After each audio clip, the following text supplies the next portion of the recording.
kita kali ini.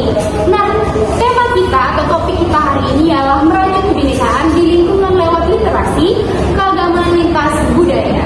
Nah, kita ini kedatangan 5 orang narasumber yang bakalan bincang-bincang singkat bersama kita nih. Sebelumnya, kita harus kenalan dulu dong sebelum kita lanjut ke topik kita hari ini. Perkenalkan, saya Rodiani Situmorang sebagai moderator, dan kali ini mereka akan memperkenalkan diri mereka. Dimulai dari yang paling cantik sebelah sini. Halo semuanya, perkenalkan aku Deborah, aku beragama Kristen suku Nias, dan teman saya. Hai, perkenalkan, nama aku Doli Juwita Sari, aku dari agama Islam, aku suku Jawa. Halo semuanya, perkenalkan nama saya Benjamin Benjamin, saya Kristen dari suku Batak, dan saya. Halo semuanya, nama saya Abdul Sodiarahab, saya beragama Kristen, saya suku Batak. Halo semuanya, perkenalkan nama saya Boy Putra Kurniawan, agama saya Islam dan saya suku Jawa. Nah, kita udah kenalan nih kan bareng 5 narasumber kita hari ini. Nggak usah lama-lama nih, kita lanjut ke topik pembahasan kita.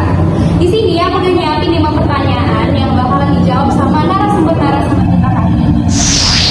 Kita masuk ke pertanyaan pertama nih. Untuk pertanyaan pertama, aku pengen banget tanya ke Kak Galuh.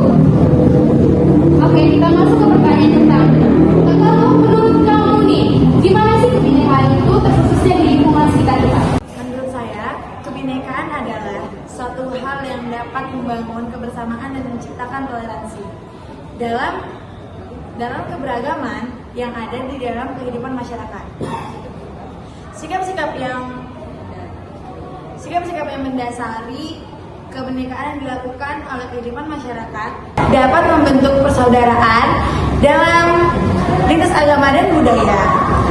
Dari pengalaman saya dulu kan saya pas SMA ikut paskibra, terus kayak kan ada acara kayak bagi-bagi takjil, bagi-bagi takjil gitu kan, di bulan puasa, terus kayak kan itu bagi-bagi takjil di jalanan, kayak bagi-bagi takjil sama orang-orang yang membutuhkan di jalan gitu. Kan kami tuh nggak bagi ke orang yang beragama muslim aja gitu, beragama lain juga gitu kan. Dan poin pentingnya tuh kayak di paskibra ini nggak semua orang beragama muslim, kayak ada beragama Kristen, Hindu kan. Dan dari situlah terbentuk kerjasama dan toleransi. Jadi yang ikut membagikan takjil itu orang-orang yang bukan hanya beragama Islam ya? Iya. Berarti sih toleransinya sangat penting ya? Iya. Oke, bagus banget nih jawaban dari narasumber kita yang pertama dari Kak Galuh. Oke, kita lanjut ke pertanyaan yang kedua. Aku pengen nanya ke Bang Glenn dulu. Nah, Bang Glenn, apakah ada sebenarnya nggak nih contoh dari pengalaman nyata yang Bang punya sebagai bentuk dari keberagaman lintas budaya yang membuat hubungan antar sesama itu semakin erat? Jadi dari cerita pengalaman saya selama di kos, saya memiliki teman yang berbeda agama dan suku budaya. Agama apa nih, Pak? Agama Kristen dan Islam. Oh, Jadi saya selama di kos itu masih canggung karena saya tidak nyaman karena kami berbeda-beda. Pernah waktu ketika teman saya sedang berpuasa, saya merasa tidak enak mereka ketika saya makan siang, dan saya menghargai mereka, tidak makan di tempat mereka.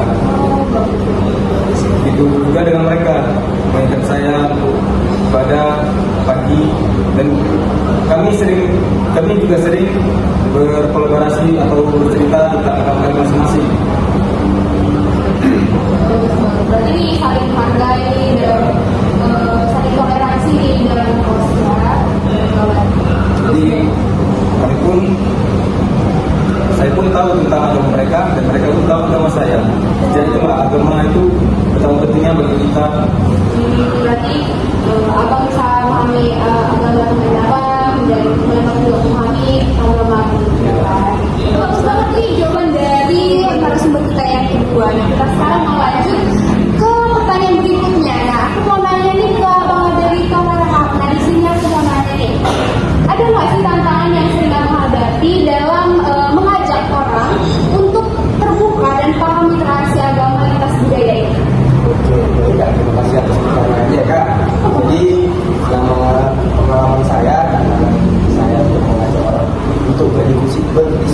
tentang paham literasi keagamaan dan lintas budaya, itu tantangan terbesar itu adalah dari sifat orangnya.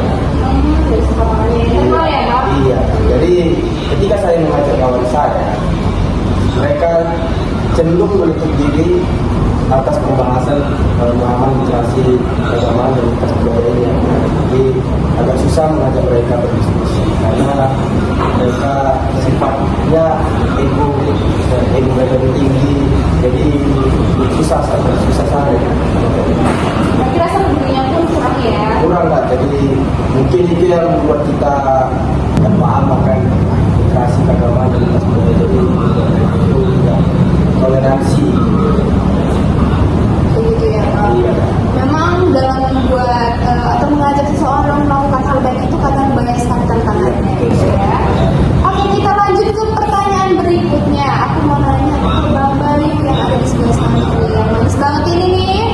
Oke, pertanyaanku atau pertanyaan kita nih hari ini, menurut Abang nih sebagai mahasiswa kita ini apa sih yang bisa kita lakukan atau gimana sih cara yang bisa kita lakukan untuk merajut kebudayaan lewat literasi keagamaan ini? Oke Kak, menurut saya kita menemukan sikap menghormati sesama umat beragama dan tidak membedakan kesemaatan dan ikut serta dalam melancarkan kegiatan keagamaan mahasiswa lain. Contohnya seperti agama Islam ikut melancarkan kegiatan agama Kristen seperti Natal, dan sebaliknya agama Kristen ikut melancarkan kegiatan agama Islam seperti Maulid Nabi. Bagus banget ya, jadi harus saling menghargai, menghormati dan saling membantu gitu ya kan. Oke, bagus banget jawaban dari Bang Bayu. Kita lanjut ke pertanyaan terakhir nih, tapi yang paling menarik. Oke, kita mau nanya ke Kak Deborah yang ada di sebelah saya. Oke, Kak Deborah nih, aku mau nanya nih, ada nggak sih saran atau kebijakan yang bisa Kakak kasih untuk pemerintah atau instansi supaya literasi agama dan budaya ini dapat semakin berjalan dengan baik untuk mendukung kerukunan juga antar sesama manusia? Bagus banget nih apa yang pertanyaan dari Kak Dea. Apa saran saya untuk pemerintah dalam menjalankan program ini di Indonesia? Dan saya pribadi dari pengalaman yang pernah saya alami dan para narasumber juga nih, saran saya untuk pemerintah itu harus memberikan dana untuk menjalankan program literasi keagamaan lintas budaya. Dan perlu juga kerjasama antara lembaga keagamaan dan budaya supaya menjalin kerukunan kesejahteraan di Indonesia ini. Seperti yang sudah dilakukan dan dilakukan pemerintah dalam menjalin kerjasama dengan Institut Leimina, di mana program mereka itu adalah pelatihan bagi guru serta tokoh masyarakat untuk meningkatkan pemahaman antar agama. Program ini penting banget dan harus dikembangkan luas. Setuju nggak sih? Setuju banget. Karena pemerintah. Dan mungkin ya, untuk mengatasi stereotipe, ya benar stereotipe yang di lingkungan kita, generasi kita selanjutnya itu harus diberi pemahaman khusus, pemahaman lebih dalam apa itu beragaman, apa itu cara pembedaan, supaya tidak ada pembedaan lagi di antara umat-umat kita gitu. Dan Berarti ini Kakak menekankan arah dana ya Kak, Iya. dana untuk membuat suatu program, karena literasi keagamaan lintas budaya ini tidak hanya suatu kata-kata tapi juga hal yang harus diperkenalkan gitu kan. Jadi kita untuk memperkenalkannya pun harus membuat suatu program gitu. Oke, bagus banget nih jawaban dari para narasumber kita hari ini. Dan aku harap apa yang mereka sampaikan ini bisa berguna bagi kita semua yang melihat atau mendengarkan podcast kali ini. Dari kesimpulan yang bisa aku dapat ini dari jawaban mereka, bahwasanya kebinekaan